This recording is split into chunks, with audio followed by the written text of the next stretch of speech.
अब सवाल यह है कि अदानी जी जेल के बाहर क्यों हैं?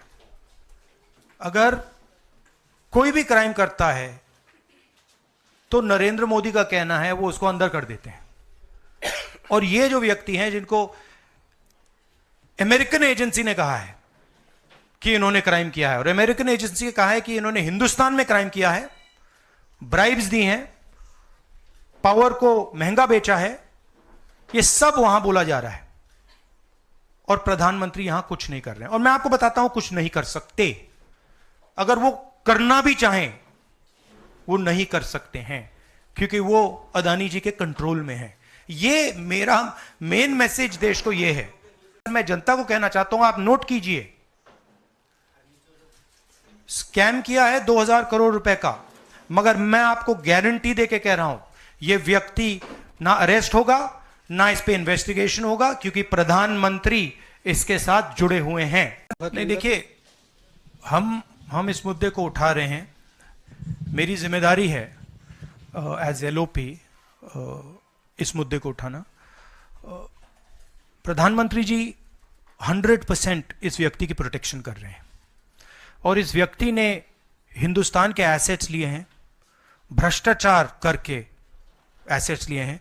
ये व्यक्ति बीजेपी को पूरा समर्थन करते हैं, पूरा सपोर्ट देते हैं, ये एस्टैब्लिश चीजें हैं।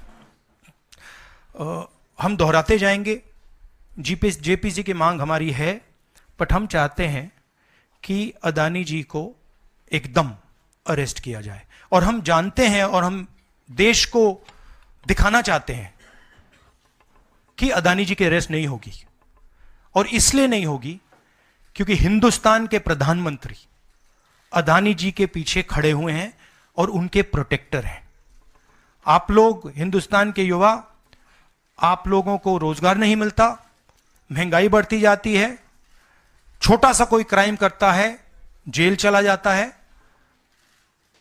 मगर अदानी कुछ भी कर ले, हिंदुस्तान के प्रधानमंत्री और एक नेटवर्क, जिस नेटवर्क को हम एक्सपोज करके देश को दिखाएंगे, ये एक व्यक्ति नहीं है, ये अलग अलग पोजीशंस में लोग बैठे हुए हैं, और एक एक करके हम आपको दिखाएंगे ये कौन लोग हैं। माधवी बुच का हमने आपको क्लियरली दिखाया है, और आगे भी हम आपको रिवील करेंगे ये लोग कौन हैं जिन्होंने हिंदुस्तान को हाईजैक किया है।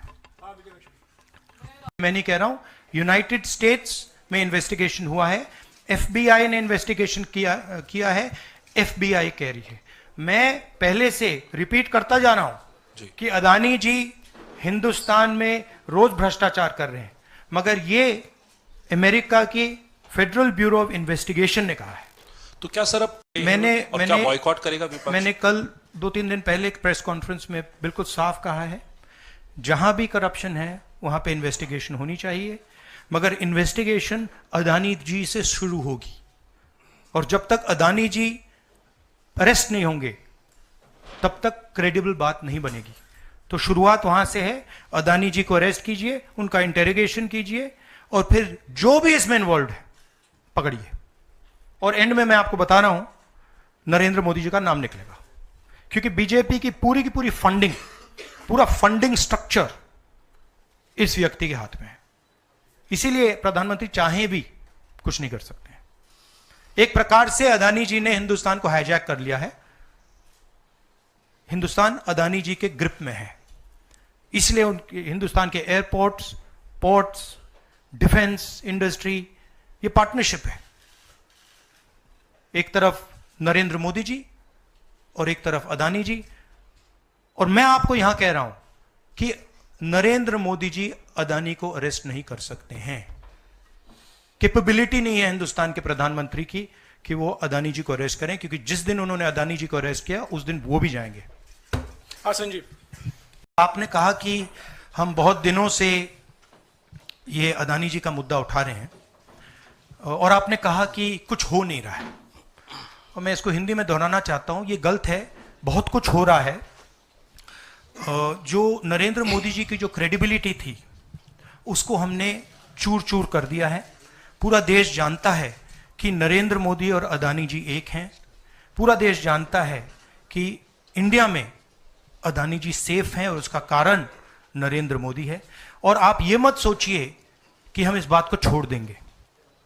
हम आस्ते आस्ते आस्ते आस्ते देश को ये पूरा का पूरा नेटवर्क दिखा देंगे। ये कौन लोग हैं, कहां बैठे हैं, किस किस स्ट्रक्चर में बैठे हैं। माधवी बुच हमारा पहला उदाहरण था।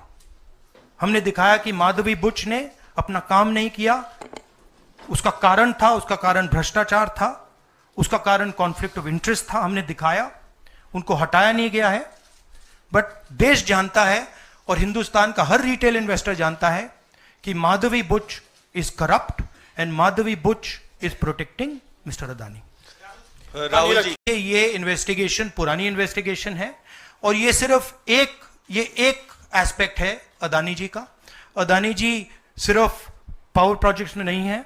अदानी जी ने मोदी जी की मदद से बांग्लादेश में काम किया है, वहां इन्वेस्टिगेशन शुरू हुआ है। श्रीलंका में वहां पे इन्वेस्टिगेशन की बात हो रही है। डिफेंस, हाँ, केन्या में। तो ये पैटर्न है जहां प्रधानमंत्री कहीं जाते हैं, हिंदुस्तान की सरकार की क्रेडिबिलिटी को लाइन पे डालते हैं एंड देन अदानी जी को बिजनेस दिलवाते हैं। तो देखिए, सच्चाई तो आएगी आएगी और हम पीछे छोड़ने वाले हैं नहीं, ठीक है। तो I am confident we will work slowly slowly slowly slowly slowly and end में we will dismantle this structure. Vikrant, ये पॉलिटिकल फाइनेंशियल ब्यूरोक्रेटिक नेटवर्क है। इसमें ब्यूरोक्रेसी के लोग हैं, इसमें पॉलिटिकल लोग हैं, इसमें फाइनेंशियल लोग हैं। एक तरफ ये हिंदुस्तान के पॉलिटिकल सिस्टम को कैप्चर करता है, महाराष्ट्र में किया, मध्य प्रदेश में किया, अरुणाचल में किया, अलग अलग स्टेट्स में किया है, पैसा देके किया। और दूसरी तरफ ये प्रॉफिट का काम करता है और इन दोनों में लिंक है। पैसा बनता है, पैसा सरकार को बनाने में जाता है, वर्चुअस साइकिल कह दो, देश के लिए नेगेटिव और इनके लिए वर्चुअस साइकिल। तो ये जो मेन स्ट्रक्चर क्या है, स्टॉक प्राइस को आप ऊपर रखिए, स्टॉक प्राइस के बेसिस पे आप लोन लीजिए और फिर लोन से आप प्रोजेक्ट्स बनाइए, सरकार बनाइए और प्रोजेक्ट्स लीजिए और वैल्यूएशन ऊपर जाएगा। ये साइकिल है।